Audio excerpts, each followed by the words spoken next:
بسم اللہ الرحمن الرحیم۔ مثلهم كمثل الذي استوقد نارا فلما أضاءت ما حوله ذهب الله بنورهم وتركهم في ظلمات لا يبصرون۔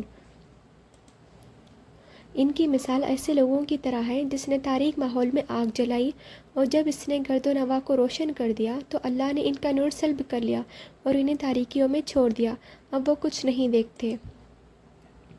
حضرت عبداللہ بن مسعود رضی اللہ عنہ اور دیگر صحابہ رضی اللہ عنہ سے اس کا مطلب یہ بیان کیا گیا ہے کہ جب نبی اکرم صلی اللہ علیہ وسلم مدینہ میں تشریف لائے تو کچھ لوگ مسلمان ہو گئے،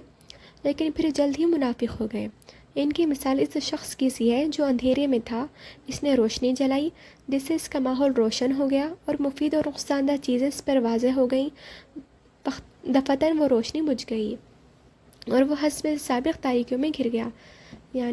یعنی حضور اکرم صلی اللہ علیہ وسلم جب مدینہ تشریف لے گئے تو انہوں نے وہاں پہ اسلام پھیلایا، اسلام کی تعلیمات پہنچائیں لوگوں تک، اللہ کا نور، اللہ کا قرآن کی آیتیں لوگوں تک پہنچائیں۔ اس طرح مثال میں بیان کیا گیا ہے کہ جب بندہ اندھیرے میں ہوتا ہے، یعنی کسی روم میں اندھیرے میں بیٹھا ہوا ہو، تو اسے سامنے کیا چیز پازیٹیو ہے، کیا چیز نگیٹیو ہے، یا کون سی چیز تمہیں مجھے فائدہ پہنچا سکتی ہے، کون سی چیز نگیٹیو ہے یا نقصان پہنچانے والی چیز ہے، اسے دکھائی نہیں دیتا، کیونکہ وہ ظاہر سی بات ہے اندھیرے میں ہے، اسے کچھ پتہ نہیں ہوتا۔ لیکن جیسے ہی اس اندھیرے کمرے میں روشنی جلائی جاتی ہے یا آگ جلائی جاتی ہے تو اسے دکھ جاتا ہے کہ کون سی چیز ہارمفل ہے، کون سی چیز نہیں ہے۔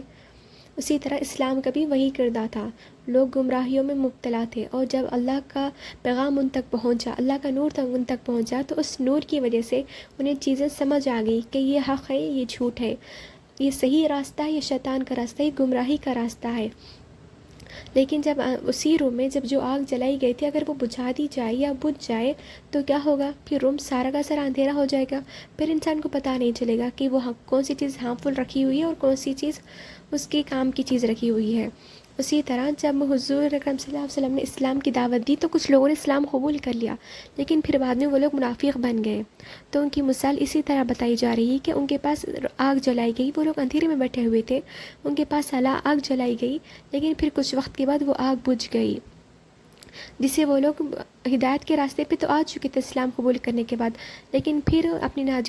نادانیوں کی وجہ سے پھر گمراہ ہو گئے، پھر اندھیرے میں چلے گئے۔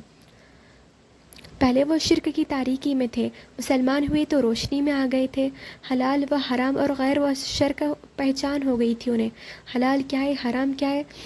مکمل طور پر سمجھ چکے تھے، پھر دوبارہ کفر و نفاق کی طرف لوٹ گئے،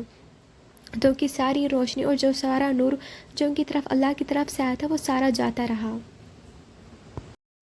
اب وہ لوگ بھی دوبارہ ہدایت نہیں حاصل کر پائیں گے، کیونکہ اللہ نے بھی جو ہے نا اپنا نور واپس لے لیا ہے، وہ لوگ بھی گمراہ ہو چکے تھے تو اللہ نے بھی انہیں گمراہی میں ہی مبتلا رکھ دیا۔